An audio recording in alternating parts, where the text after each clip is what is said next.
And here we are. Howdy, howdy, howdy, guys. Welcome to another Monday. This is the second, third week in May. I don't know, the middle of May, right? Welcome to another episode of Cliff Notes Live, episode number 76. Man, we just keep piling up these episodes, don't we? So welcome aboard to all of y'all. Before going further, SKD 143. I love my wife. I love my kids. And I love all you guys out here as well, reality fans here in the United States, in Canada. For those of you maybe watching somewhere completely different, I'm impressed with you with that as well. Welcome to all of y'all. I hope y'all are doing all right. Hope y'all are staying cool. Man, we're through with our couple of weeks of springtime here in Texas. It's just getting plain hot outside, but that's okay. I kind of like the summertime because you know what summer brings? What is it? April showers bring May flowers. Summer heat brings Big Brother USA. We're right there. So we're gonna talk a little Big Brother, not Canada. Well, we'll talk about that, but it's over. But we'll talk about all that in a second. But first of all, I gotta go out here and check out on my friends who are right here. And I know before I even check out here, I know that some of y'all watch later on repeat. Welcome to y'all as well. I appreciate y'all tuning a little bit later. I do have the relay chat that comes up as well. So not only do you sit here and listen to me, but you get to see all my friends talking on the comments as well. If you watch on replay, if you ever got a topic that you really want to talk about, come on over, watch it live one of these days and throw it out in the comments and we'll cover it as well. So with that being said, Ma says can't be here because we have a band concert. It's all right, Ma. But when you get back, I want to find out what instrument you play. I have no musical talent, not really. I don't have much dancing or singing talent either, but now I want to find out what you play, Ma. But that's all right. We understand. Brian Hosterle. Brian, how are you doing, sir? Jake, the horror movie geek. Howdy to you, Jake, as well. Bing Bong. Oh, and Cindy Hire as well. Howdy to both of y'all. XX Typhoid. Well, I kind of scooted down the comments for some reason. Bing Bong as well. Maureen Carroll. Michelle Moore.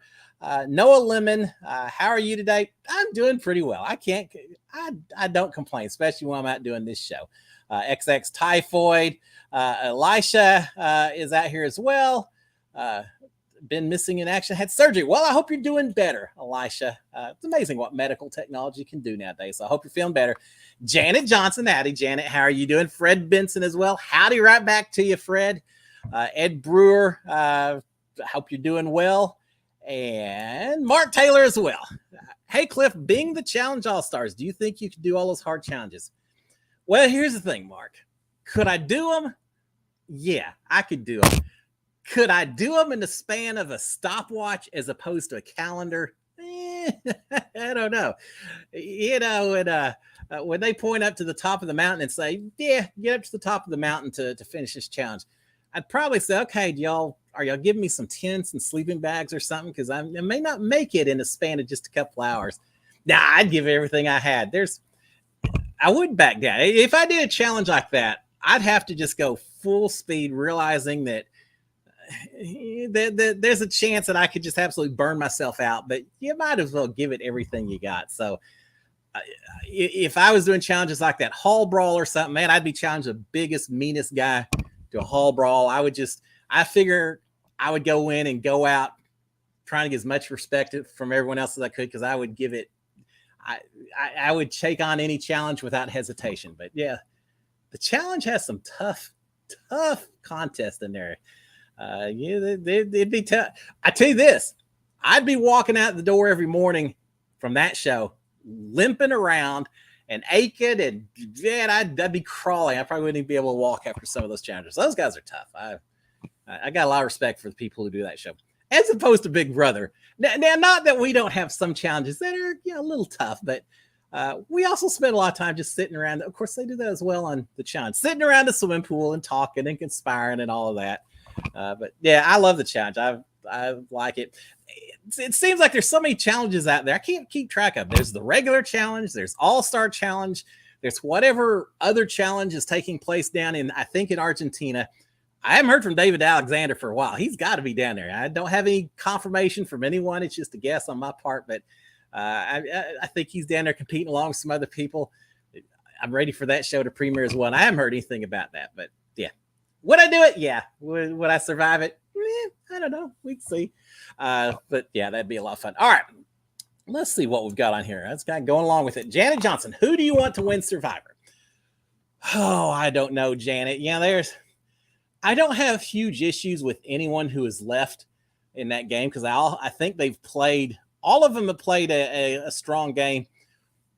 Nothing against them, but Romeo maybe, I don't feel like he's quite on the same level as some of the others in terms of gameplay so far.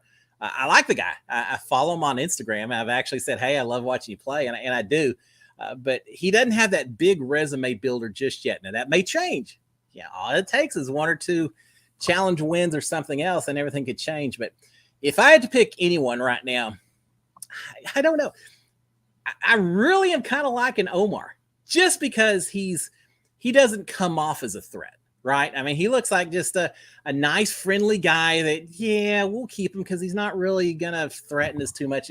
He just is kind of going under the radar. But at the same time, he's not under the radar because he's not making game moves. He's not participating in the game. Those are those just floaters? Maybe, I guess. That's not why he's under the radar. It just seems like he can have a lot of conversations with people and keep it on the down low and not raise a lot of concerns, raise the hackles, from other people. So I kind of like the game that Omar's playing. Jonathan, I've talked about before. I do a recap every Wednesday night. If you aren't signed up for Cliff Notes Live or Cliff Notes YouTube channel, sign up and you'll find out when I drop the Survivor recaps. But I do that recap, and every week I feel like I say, oh, there goes another competition that Jonathan either won or came close to winning. I'd be okay with him winning just because he is such a dominant player, but I kind of think Omar may be a good one. And Ed Bruce, and I like Lindsay to win. I got to say, she was kind of a dark horse. I would not have counted on her lasting this long when they first started off in that tribe. She's in there with Marianne and Jonathan and Omar, and she had these big personality people around her. And so she just kind of didn't stand out as much, which may not be a bad thing, right? I mean, sometimes you stand out for the wrong reasons, such as Jonathan, where people are all seeing him. I'd love to see Jonathan win because he is so dominant, but I just don't think he will. There's going to be that one competition that he doesn't win immunity, and they're going to take that opportunity to kick him out the door. But there's so many great players. I mentioned Omar. Mike, I feel like he's playing a little too emotional. He's carrying grudges and everything a little more than he probably needs to do. And I think that may catch up to him at some point. But I don't know. For those of you watching, I don't want to take forever and talk Survivor all night long, but for those of you who watched it, Mike, I feel like he really owes Omar, or feels like he owes Omar something, because Omar kind of protected him when Drea was trying to use the. If you haven't seen it yet, watch it before we keep going on here. But no, he warned Omar, or Omar warned him that Drea was going to use that knowledge as power, and I think Mike really feels like he owes Omar for the heads up. Now, the big key is Omar going to play with Mike and maybe give him back some of Mike's possessions, and you know what I'm talking about, right? Or is he going to hold on to it and cut ties with Mike? I don't know. It's going to be another fun episode on Wednesday. All right. Bing Bong. Would love to see a Survivor season with Big Brother and Survivor players, obviously with you on it. Well, thank you, Bing Bong. Yeah, I would like to see that as well. There's people, and I've said on this show before, I kind of laugh about the challenge and how I would be hauling me off on a stretcher and all that. I've said before on the show, I'm a pretty good swimmer, and certainly all my years as a dad hauling around hundreds of pounds of car seats and strollers and bags and everything else, I'm like a pack mule. I could carry my weight. I certainly could help around camp.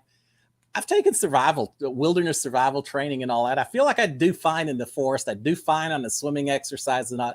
Yeah, I think I'd do all right. I'd love to see a season of Big Brother versus Survivor, or I don't know, mixes up a little bit somehow, but yeah, it'd be fun. Hearts of Reality. I met some of the Survivor people when I was there at that fundraiser in December. So yeah, they were amazing people. They're fun people. One of the most amazing things I ever had happen to me, as soon as I got to Orlando for this celebrity deal, one of the very first people that I ran into or that I saw was Sandra Diaz. It's like, oh my God, it's the queen of Survivor. It's right here in front of me. I didn't even talk to her because I wanted to get myself built up before I talked to, I'm like, Cliff the Peon talking to the Queen of Survivor. And so I actually didn't talk to her at that time and kind of looked the other way and all that because I was fan struck. I jaw dropped. But later, I came to the restaurant. I had a little fundraiser thing I was doing, and she saw me. And I said, "Oh my God, Sandra, I'm such a fan." And she said, "I know exactly who you are, Cliff." What a cool thing to have Sandra Diaz of Survivor know who I am. And then at the end of the thing, we ended up taking a taxi together back to the airport to head home. So yeah, I'd love to hang out with the Survivor people. And if it's hanging out with them while I'm on an island in Fiji or the island of Fiji and I'm getting to talk to Jeff Probst a little bit, yeah, I can sleep with that. That'd be a lot of fun. All right, what else do we have out here? My mom. Hey, Mom. Howdy, Mom. I want Jonathan to win. Will he? Probably not, but still want him to win. Well, my wife feels the same way. Sharon and my mom are both on the Jonathan train. And I get it. I absolutely get it. He's a dominant player from competition standpoint. He seemed like a really nice guy, although I think he's gotten a little bit of the case of the hangries here lately. He's got a few people. Lindsay, one of them, is a little perturbed at the way he handles talking to some of the castmates, especially maybe some of the women on some of these tribes. I feel like maybe he's such a dominant guy that he needs to keep in mind that Survivor isn't all about the challenges and the physical side. There's a whole lot of strategy going on, and I'm just not sure that Jonathan is quite as adept at playing that game. But yeah, he'll come back one way or the other. I see Jonathan coming back for some kind of returning season at some point on down the road, I think. And if not, he's going to be on some other shows. Like, you don't really get many people from the Survivor going into the challenge world, but I could see someone like that on there just doing well. All right, Maureen likes Omar and Jonathan. All right, we're on the same page, Maureen. And Rich Cat Ranch wouldn't last 1 minute on Survivor. Oh, yeah, you don't know how you would do in there. I get it. I know. I'd show up on that first day and old Jeff Probst say, "Yeah, no, we don't have any food for y'all this year. You get this handful of rice. Oh, that's got to last you for a week." Hey, I'd be having a meltdown right then. That would not be easy. But when you're faced in bad situations, you do what you have to do. And the key, you can't let other people on that island know how bad you're suffering, how bad you're feeling, because that just gives them the incentive to, vote out Rich Cat Ranch. Not feeling good, ready to be gone anyway, so why not? Nah, you can't do it. You got to go in there and say, "I'm here to help you out, guys. This is a piece of cake." I'd be in there. Jeff would say, "Here's your one handful of rice. You got to split that 8 ways and last for the next week." And as miserable as that would make me, I think I would make a joke of it. I'd point down at myself, say, "Yeah, guys, I got a little reserve built in. I'll be okay." So yeah, that's what I have to do. Now, speaking of Survivor, I didn't do this because we just got into the conversation. Do y'all know on this day in the year 2006, a little Survivor news. That was 5 years after the first Survivor, 4.5, 5 years. On this day, 16 years ago, that's amazing. On this day, 16 years ago, Richard Hatch, the very first winner of Survivor, the guy who realized that this was a game and it wasn't really about surviving on the island. It was about surviving everyone else. And no one else understood that. He understood that. Richard Hatch, who won the very first season of Survivor, won $1 million, along with some kind of Pontiac Aztec car and some other stuff as well. On this day, 16 years ago, he was sentenced to 6 years in jail because he didn't think that it was necessary to file his income taxes when someone gave him a check for $1 million. Really? Reality TV was a new genre back then. And I know he argued at the time that he thought CBS was responsible for paying his taxes. They ain't doing that. There's not a chance in the world they're doing that. No, he did not pay his taxes for that and a whole lot of other things that he should have been paying taxes on. He ended up spending over 4 years in jail. And who knows how much money he had to give back in terms of penalties and all of that. Man, what goes through your head? I was in the Big Brother house. Now, granted, I didn't win the $500,000. I didn't win the $1 million that Survivor gives out, which I'm still a little perturbed that Big Brother doesn't get that much. At least they're closer with $750K, but I didn't win $500,000. But trust me, from the time I went in the house to the time I was out of there, in my head, I was saying, okay, if I win this much money, a third of it's going to taxes, especially because we're the state of California and they love their taxes over there. I got paid a little bit to be on the show. They give us a little stipend, and I get a little extra for making it as far as I did. And so I had a little paycheck when I got done. But I knew the state of California and the federal government were going to come calling. So to not pay your taxes was. But here's what some of y'all don't understand as well.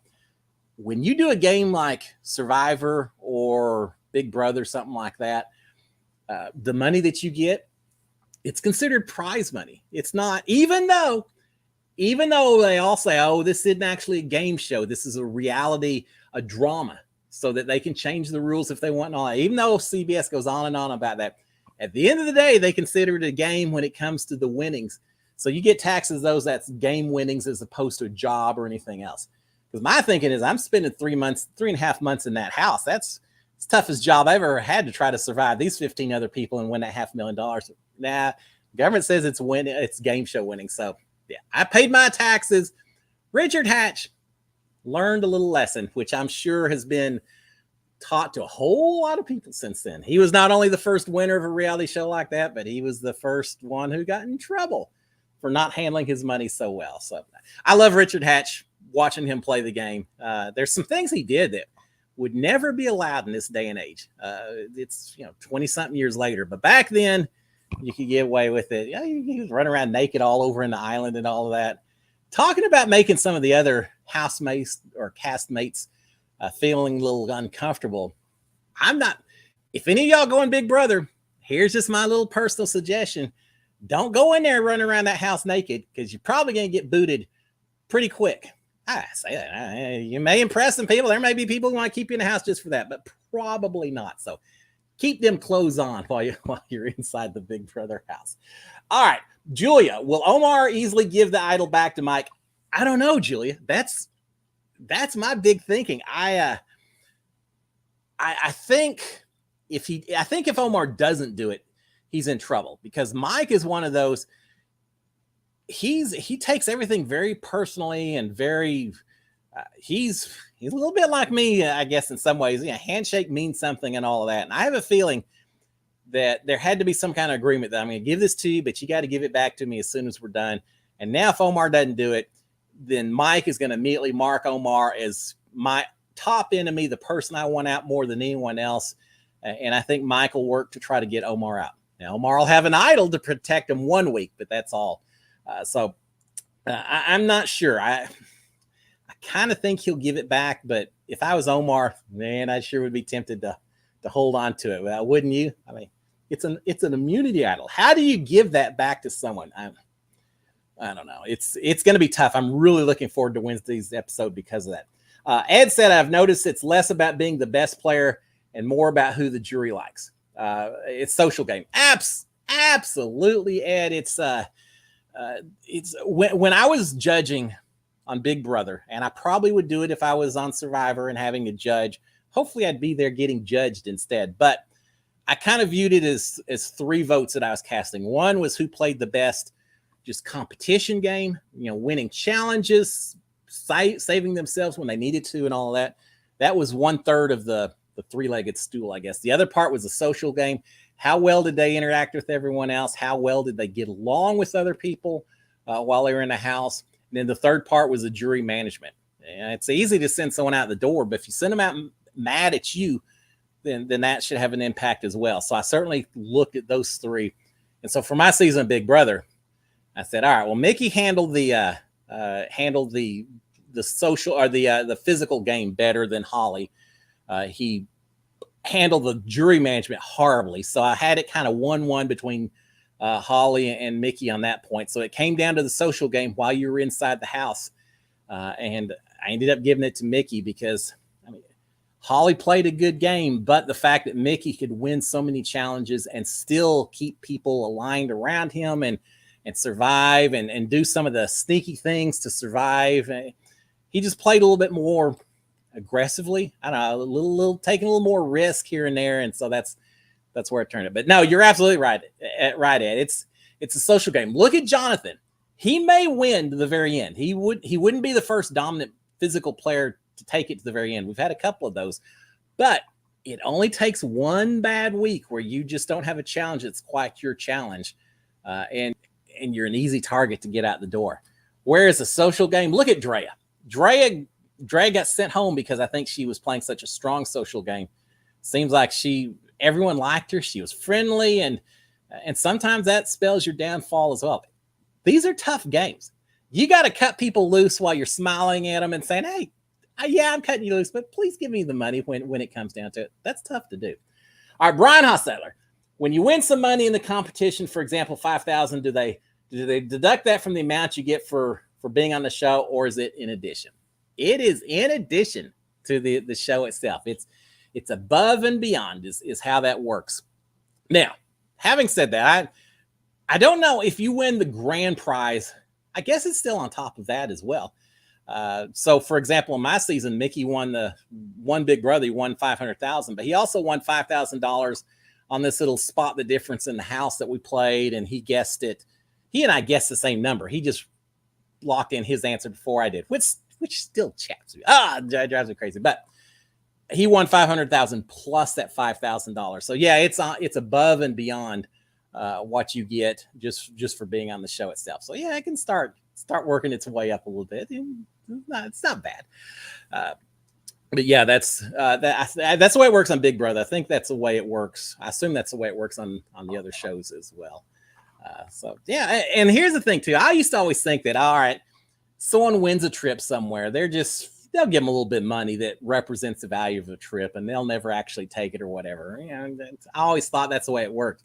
Maybe not so much. During my season, Sam won a trip to Fiji with his wife, and he took the trip to Fiji. They went over there. They had a blast, explored around, had everything paid for, and they absolutely got the trip, which I thought was pretty cool. I competed, I think, more than anyone else in my season. I probably competed on more competitions than anyone else. There was only one HOH that I didn't compete in, and that's because I had just won HOH the previous week and couldn't compete on it. And then there were 2 veto competitions that I didn't get to compete in. And both those veto competitions were the 2 that gave away money. One was the Froggy style, where Sam won a trip to Fiji, and the other one was Launched in Space, where we launched darts, and Kat won a trip to Hawaii, and Nick won $5,000. All these people won money. I didn't get to compete in either one of those challenges, which I wish I'd gotten to compete in that one where you get to exchange things back and forth, just to play the strategy of, do I take that money, or do I take the immunity idol, or the veto immunity idol, or do I take the veto power? Yeah, that would have been fun, but that didn't work out. That's all right. Noah Lemon, would you return for a Big Brother season of Champions? Well, yeah, I absolutely would. Even more so if they call it a season of Champions and then they call me. Yeah, that'd be a pretty good compliment. Heck, they could say Big Brother season of the 4th place finishers, and I'm still heading out to California to do it. Yeah, how could you say no to it? As I've said before, got to ask my wife and kids, especially my wife. My kids are fine. That guy asked Sherry, though. Find out from her. But yeah, never say never. I mean, once in a lifetime experience, but if I get the chance to do it twice, that's okay too. I don't think it's going to be this year, because everything I've heard is that Big Brother 24, it's going to be all new players, no one that we've ever seen before, which I'm okay with. As a former Big Brother player, if they want to bring a couple of us back, yeah, I'm all right with that now. But as a viewer, I always like when they have all new fresh meat in there and you don't know anything about the people or their playing styles or anything else. I like that. I think that's a little truer version, or a little more fun to watch that going on. Y'all know, I saw that officially the casting call is not over for Big Brother 24. They got to be getting close. They've got to, I would think, probably have most of their people at least picked out, or at least narrowed down to the top, 20, 25, something like that. But there's always that opportunity that they may just be looking for that one final little piece of the puzzle that makes everything else work perfectly. And you could be it. I mean, you truly could be.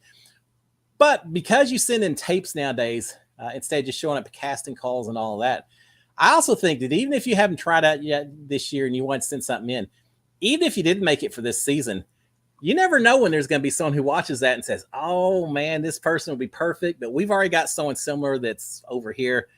But put him down for season 25. Let's call him next summer and see if we can't get him on board. You never know. Yeah, you just never know. So if you haven't tried out yet, take the gamble, take the risk, just so you can say you did it. Yeah, I should have known that I was going to do something like this, because when I was younger, a lot younger, like a kid younger, they had tryouts for The King and I at the Dallas Theater. I don't know, Dallas musicals. Remember, The King and I is as Anna and the King has like 100 kids that are all running around, and so they had open auditions for The King and I for people who wanted to play the King's kids. So my mom and my aunt and her son, and my mom and my brother and I, Robert, we went over to try out for this thing, and we get there, and these kids, they're like 7, 8, 9, 10-year-old kids, are walking over with sheet music to give to the piano player, and they're singing all these songs, Getting to Know You, all these songs from King and I and everything, and they're like pros. I'm like, well, what the heck am I going to do? I've never tried out in my life. And so I got up there and told the piano player, I said, "Nah, I'm just going to, I got my own music or whatever. I'm going to sing a cappella." And I got up there and sang La La La Boomsie, We've Got No School Today, or some little schoolyard ditty or whatever. Sang it. The producer said, "Well, thank you. Appreciate it." Did not hear back from them. But, I think just like trying out for Big Brother, there's something to be said just for getting up on that stage and saying, what the hell? I just do it for the fun of it. And that's what I did. I didn't progress any further, but now I can always tell the story that when I was 9 years old, I tried out for The King and I as a big summer musical. Who knows? They could have picked me, and I could have been, Frankie Grande or someone. I'm trying to think someone. I could have been Tommy Bracco. I could have been Tommy before Tommy was even walking around just yet. Probably not, but it could be. Speaking of Frankie Grande, and I didn't just throw that name up randomly. Did y'all know? Congratulations to Frankie, who just got married last week. Can't remember his, I was going to say his boyfriend. I guess it's his husband's name now. But I can't remember. Anyway, they had a wedding, and he posted some stuff talking about how happy he is and all that. So congratulations to Frankie. I would have absolutely hated playing Big Brother with Frankie Grande, not because of who he is as a person. I'm fine with him. He'd be interesting to hang around, right? No, it's not because of that. But as soon as he told us that he was Ariana Grande's brother, I would have been so worried about the influence he had outside the house. I would have immediately been thinking, oh man, all of Ariana's fans are going to be cheering him on. If I boot him out of the house, if I put him in a bad position, they're all going to be coming after me. And so it really would have been tough to play the game unbiased and to play the game pure strategy without worrying about outside influences if you had someone like Frankie in the house while I was playing. And I would have been worried about that the entire game. I was worried enough about that with Sis because I thought she had millions of followers outside the house anyway. And it kind of tempered some of the stuff I was trying to do as far as breaking up that alliance and all that, because I was worried they were going to come after me as well. Yeah, you just never know. But yeah, so congratulations to Frankie for getting married, for finding true love. Got a lot of Big Brother people have been getting married lately. Yeah, he has, and Christy from my season as well. So congrats to them all. All right, life joyfully done. I like that login name. Would love to see you on Survivor. Yeah, me too. I'll be right out there. I won't be shy about it. I'd love to go do it. My wife would probably like to see me on Survivor because I think she's afraid if it's not Survivor, it's Naked and Afraid, and I think she'd rather see me with my clothes on national TV. Yeah, I kind of get that. Ed saying, would you host a competition? Yeah, I would. They'd have to call and they'd probably say, yeah, you're on your own. You hook for the airfare out there and all that. But yeah, absolutely. I was so impressed when I did Survivor, when I did Big Brother, and we had Casey and then Tyler, and then we had Caitlin, and then later we had Swaggy and Bailey in the house. Yeah, all the former players hosting competitions. It just made you feel like you were part of something kind of special. It just hit home more that you truly were playing Big Brother. And I'd go back that, and I'd have the biggest smile, I'd have the biggest grin, I'd have the most positive encouragement for everyone in that house if they brought me back. Because I know when you get in there, you get your down moments.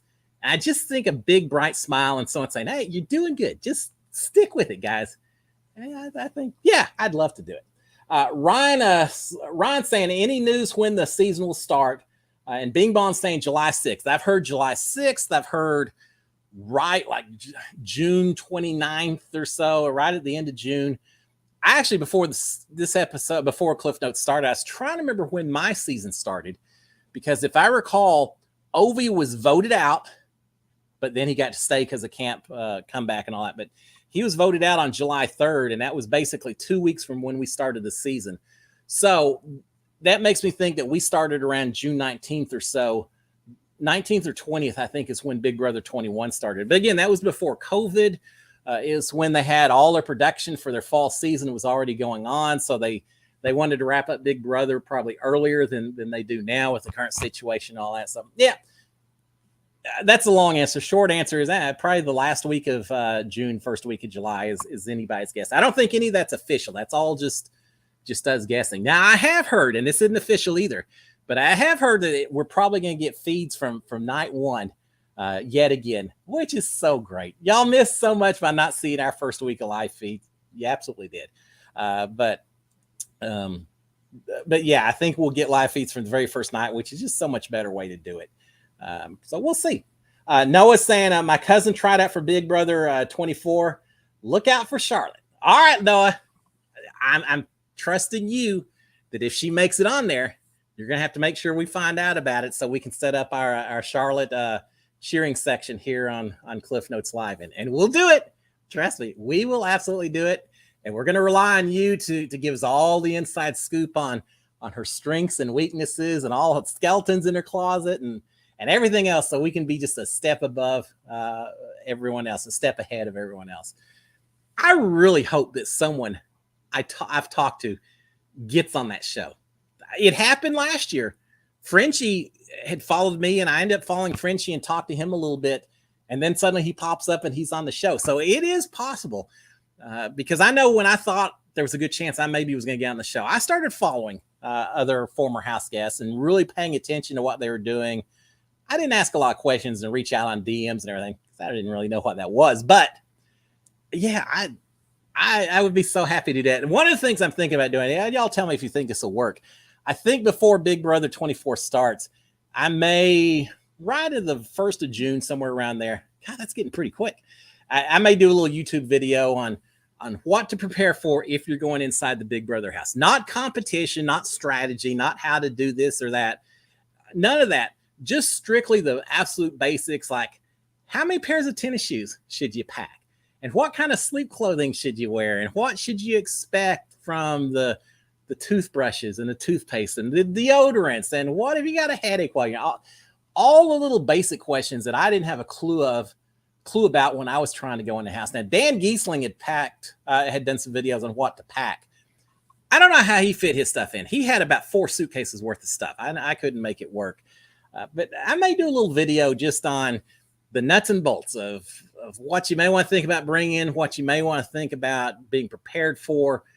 Because there's little things, like it gets so hot at night inside that house with all the lights on and everything. So there's things that you ought to do to make sure that you can sleep okay, and things you can do to help make sure you're staying on good terms with everyone else. Just little stuff like that. So I may do my little part and hope that maybe someone who's going into the house this season that I don't even know yet may watch that video. And hey, at the end of next summer, someone may reach out to me and say, "Hey, Cliff, yeah, I watched your video. I really helped."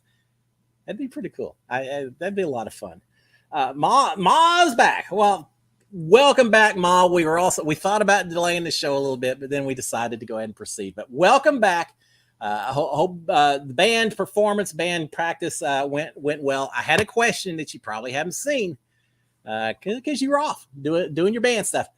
What instrument? I'm really curious what instrument Ma plays in the band, because I guarantee you play it better than I do. And doesn't matter what the instrument you shout out. But yeah, I'm just kind of curious to see what your specialty is in here, Ma. Yes, All right, let's see. And saying nice background. Yeah, we didn't even talk about that. So thank you. While I wait for Ma to tell all of us what the musical instrument of choice is, y'all know what this is, right? Last night, lunar eclipse. I don't know. Did y'all watch it? There's a lot of people I talked to. You're like, yeah. All right, so the moon gets dark for a little while. We see that every month. Yeah, it's called the new moon. Yeah, no big deal. Yeah, but it's different when it turns all red like this and it looks all funky up there in a blood red moon. Makes me feel like there ought to be werewolves going around everywhere. Where's Edward when you need him? Is it Edward? No, Edward's the vampire. Who's Jacob? See, I know my Twilight stuff. Where's Jacob when you need him? No, I had the lunar eclipse, and Sharon and I actually went out and checked it out last night and watched the moon get dark and then watched it get kind of bright again. And it's kind of cool. I watched that, and all I can think about is I'm picturing myself or someone standing in the very same spot that I'm standing in 1,500 years ago, looking up there saying, what in the hell is going on? Why? This thing, we always know when it's going to be white and when it's going to be dark and all that. And suddenly now it's red. We better go sacrifice an extra goat or whatever you got going on now over in the animal pen. I wonder when people start figuring out that that's just the Earth's shadow getting in the way. It's so cool how someone may have used the lunar eclipse to figure out so much about our solar system and space and everything else. And y'all know I'm huge into NASA and space and all that. So I had to go out and check out the eclipse, right? All right, Ma saying French horn and mellophone. That sounds pretty fancy. Okay. You got me on that one, Ma. I don't even know what a mellophone is, but it sounds pretty cool. And I know a French horn is cool. I tried once upon a time, and I'm still going to learn it one of these days. I tried to play a harmonica. I figured that was about the extent of my playing ability. Maybe I need to grab a guitar one of these days. And I've always heard you learn a couple of chords, you can play Smoke in the Water or something. Maybe I need to do that. But all right, congratulations to you for having a true skill, Ma. A lot of y'all don't know, but in my season of Big Brother, Bella, who is in that house with us, amazing talent. She plays the piano.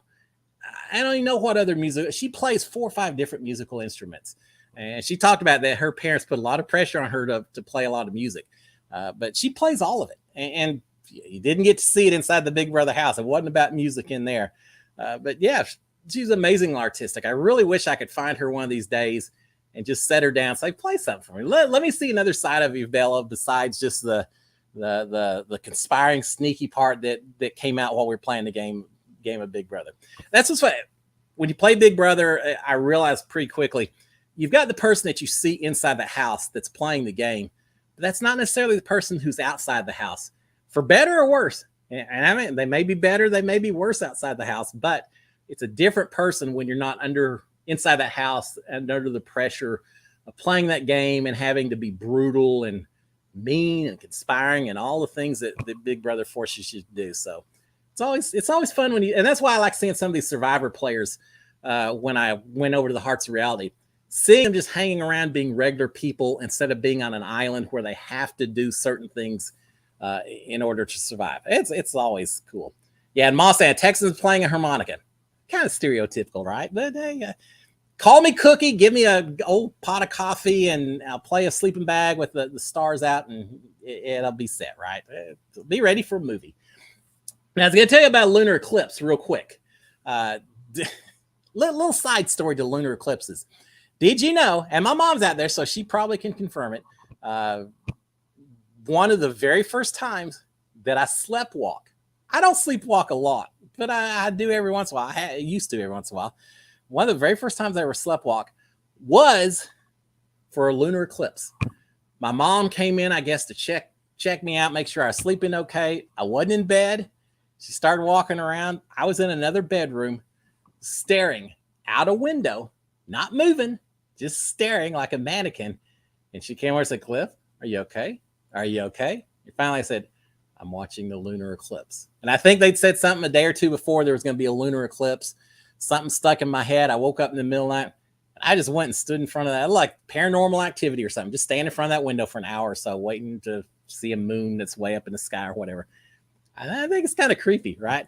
I was so worried that that I was going to do something like that while I was inside the Big Brother house. Again, I don't really sleepwalk that often anymore, but how creepy would that have been if someone just woke up and I'm standing by the back door entrance just staring out for hours at a time or something? They had time-lapse cameras. So they're watching a lot of people. Oh, Cliff's been in front of that window for the last 6 hours. He hadn't moved a single bit. Yeah, who knows? They could have played all kinds of creepy music and really made that an interesting segment as well. So I actually thought about that while I was in there, or thinking, man, what if I sleepwalk?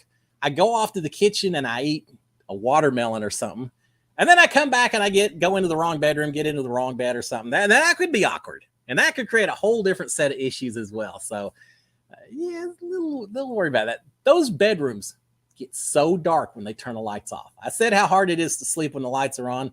When those lights are off, when you watch the live feeds, you don't notice it because they've got those infrared cameras that are so precise, so deep. It's amazing what they can pick up when it's completely dark in those rooms. You can't see your hand in front of your face. So I remember every time I'd get up, have to go to the bathroom or something, I'd be crashing into beds. I'd be hitting my shins on beds, tripping over shoes. It's like an obstacle course just to get out of the bedroom sometimes. So that was the part you don't always notice when you're watching the show. All right, Moss. Mellophone looks like a trumpet, okay, but has the same musical range as a French horn, basically a marching French horn.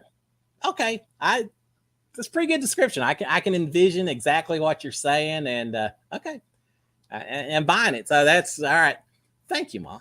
See, now if I go on Jeopardy and they ask a question about another word for a French marching band horn, I'm going to say mellophone. And Malin Balak's going to say, you are correct. I'm going to say, thank you, Ma, for helping me win Jeopardy. I owe you one. You never know when that information may come in absolutely handy.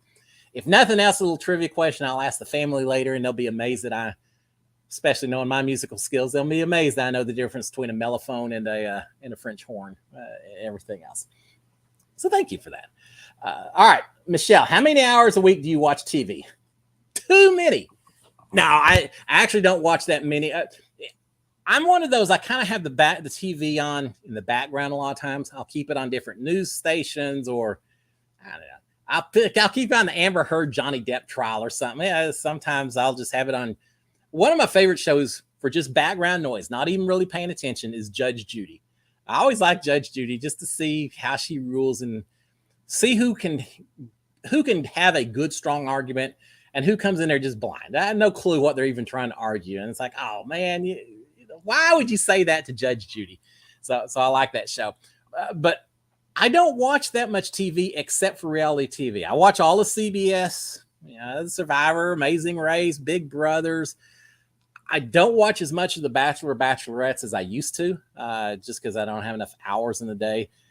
We watch The Voice. I don't watch as many of the other competitions like Masked Singer and stuff like I used to. We watch Bull, Magnum PI, Young Sheldon. I've got my set list of shows, but I don't watch a lot of dramas and everything else on TV because, again, I just don't have enough hours in the day. Especially you throw in Netflix and all these streaming services and all, and there's always something that I'd like to watch. I just don't always have time for it. And I do watch. I throw in Bravo. I don't watch The Real Housewives. I've never been into The Real Housewives of insert whatever city you want to talk about, but I do watch Below Deck. Below Deck is always very interesting. I'm watching a bunch of people out working these yachts with people paying 30 or 40,000 people. There are so many rich people in the world. I could have won 10 Big Brother seasons in a row, and I'm not going to be out spending $30,000, $40,000 a day to take a yacht anywhere. For that, I don't know. I'm amazed at the people who end up on these yachts and everything else. But I love Below Deck and just watching these, because they have to work together, but they also party and live together, and it just makes for an interesting dynamic. So I love that. Ed saying Love Island, Temptation Island. Well, Love Island, the very first season, I was in the house, so I missed it. I watched the second season. It's hit or miss. I watch it every once in a while. It's not my absolute go-to. Temptation Island is kind of the same thing. Do that. And now, and Ma, yes, I watch The Challenge. Not the all-star ones on Paramount, but I watch the ones that are on MTV. I also watch a lot of Aggie sports. Who would have thought that, right? Texas A&M sports. I know this weekend, Angie Hung was telling me all about the Stars versus the Flames and the Game 7 playoffs. Went to overtime. Quite the game. And I know the Dallas Mavericks were playing against the Suns in the NBA final or Game 7 to get to the finals and all that.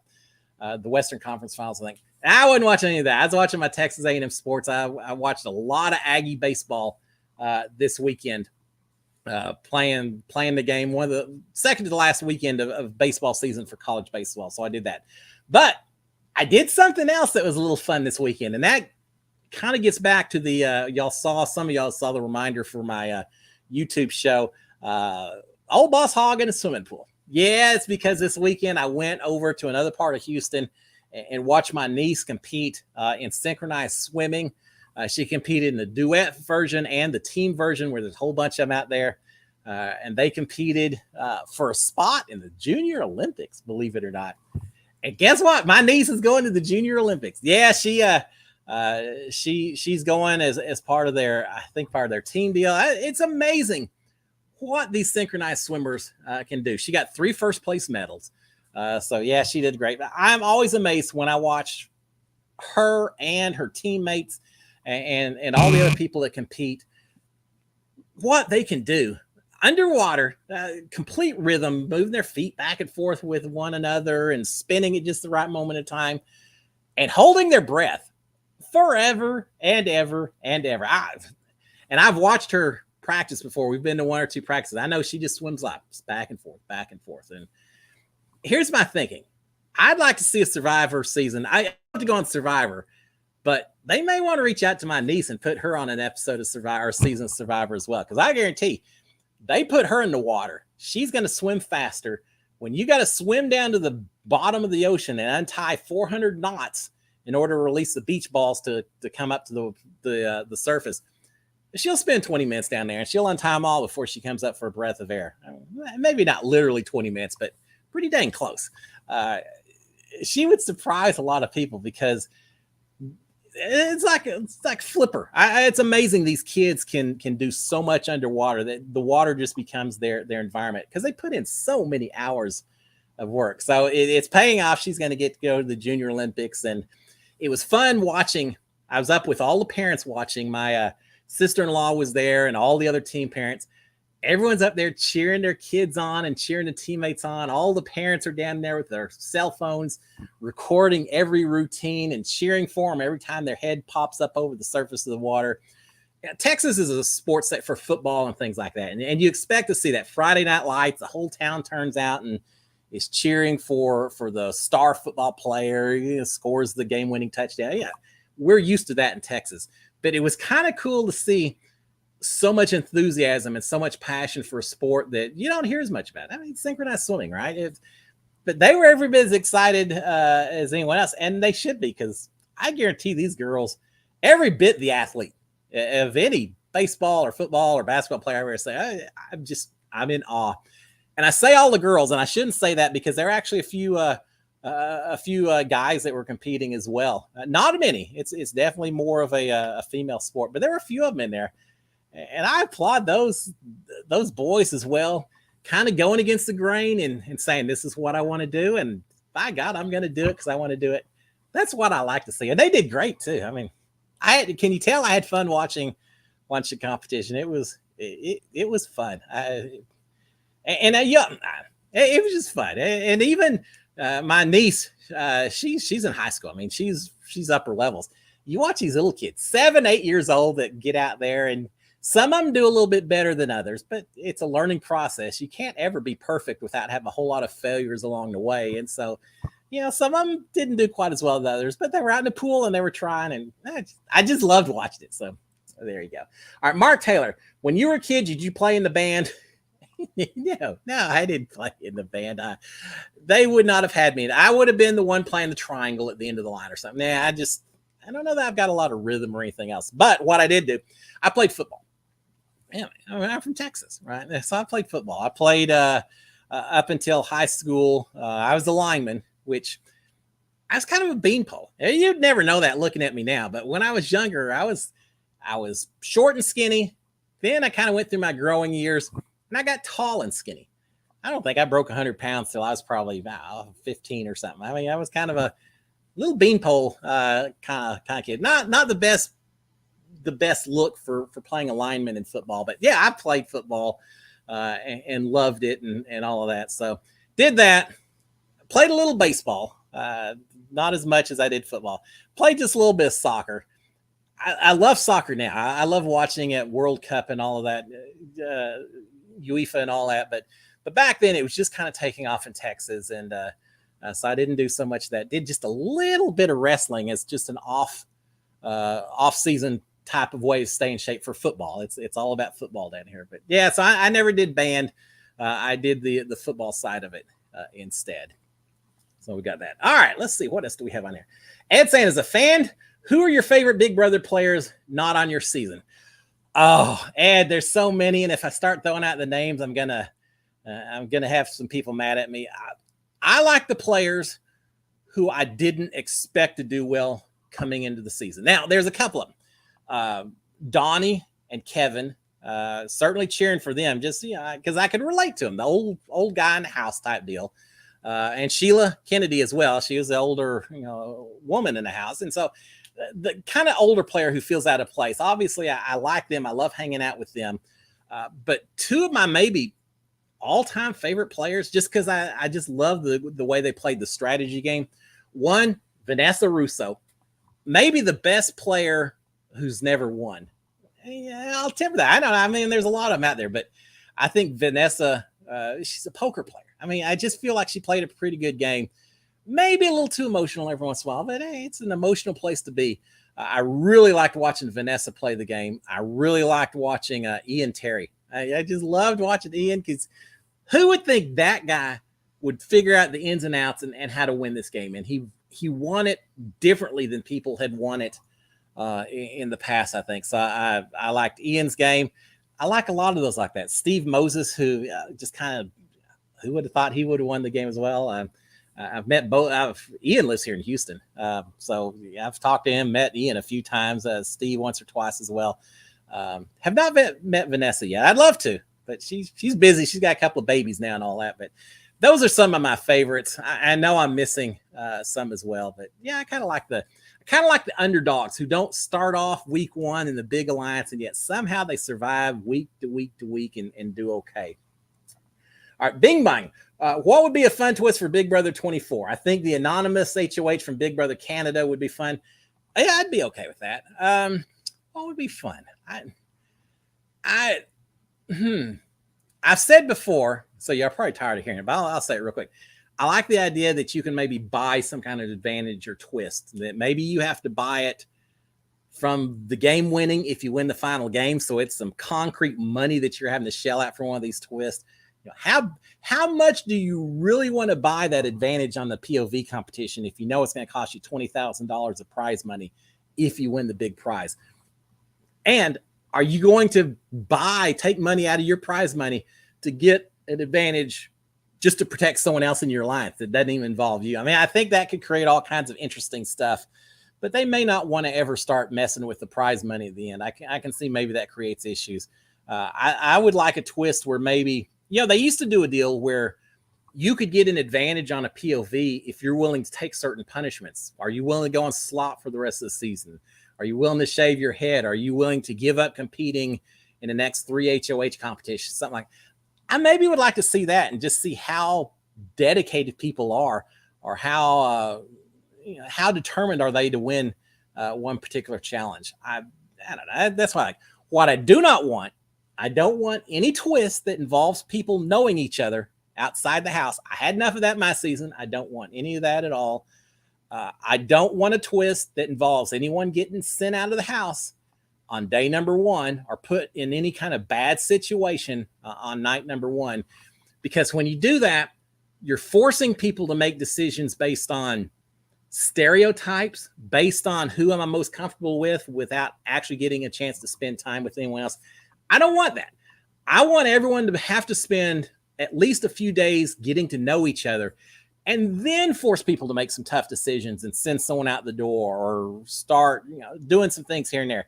I don't want it spur of the moment and you're forced to choose using bad reasons. You know what I mean? So I don't want you to see twists like that. I kind of like the team twist last season, but I don't want to see that 2 seasons in a row. I'm ready to do something a little bit different.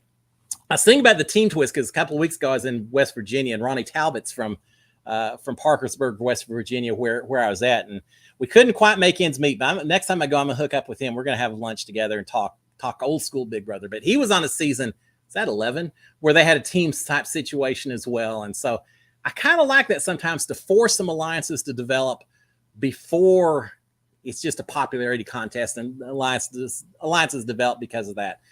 But I don't know. What kind of twists would y'all like to see? There could be some fun ones out there. Life Joyfully Done says, yes, I would shave my head. Well, me too. It'd be easy for me. That's probably why they got rid of that, because the guys are all like, yeah, whatever. And the women are all like, man, yeah, it's a little more dedication on our part. I don't know. Maybe would the women be willing to shave their heads for the guys? Would you be willing to get a full body wax or something? This seems like a decent trade-off, right? I don't know.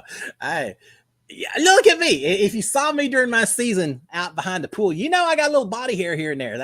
A full body wax, they'd have to bring in a whole team of clinicians to do that. That'd be tough. But if it meant winning a veto or an HOH, bring it on. Bring on the pain, baby. I'd do it. But yeah, I feel for some of we've seen that in Amazing Race, I think, as well, where you had to shave your head if you wanted to get the fast forward or something. That is a little unfair maybe to some people as opposed to other, but I like the twist where you've got to give up something in order to proceed. All right. Wow. 7:58 already. All right, guys. We're going to probably have to shut it down. Lawrence San Diego, how about a twist if you can leave the house right now and you get $100,000? Yeah, Lawrence, that'd be tough, because it's easy to say, no, I'm in it for the long run. I want that money. But $100,000, especially if you feel like your position isn't really safe in that house, that's a lot of money to turn your nose up at. So yeah, we've seen that on a few shows, and I guess at least it shows who's really dedicated and who maybe is a little more into just get the money and get out of here. It's easy for me to say, yeah, I'd play for the $500,000 and all of that, and I probably would, but $100K, that's a lot. That's a life change. I mean, you can do a lot of stuff for $100,000. It's a lot of cruises and trips to Fiji and everything else, right? So yeah, that would be interesting. All right, guys, it is 7:59. We're gonna shut it down. I hope y'all have a fantastic rest of the week. If you go outside, it's hot. Stay hydrated, stay cool, because it's not easy to do out there. But y'all have a fantastic rest of the week. Survivor on Wednesday. We're going to find out whether Omar gives that idol back or not. I'll do a little recap of it afterwards. So if you aren't already subscribed, if you aren't already signed up for notifications on my channel, please do so. And you'll find out as soon as I drop that recap. You'll find out if I do a little prep work video for Big Brother as well. And if you don't mind, go out and hit the thumbs up on my video as well. I've been told it helps with algorithms and analytics and stuff that I don't even understand. But they said it was good if you do it. So I appreciate that. Guys, y'all have a great one. I will be back next Monday. We'll talk. Who knows what we'll talk about? We'll talk more Survivor, and then we'll see what else is going on. Until then, guys, SKD143. Love my wife, love my kids, love all of y'all out there. Cheers, my friends.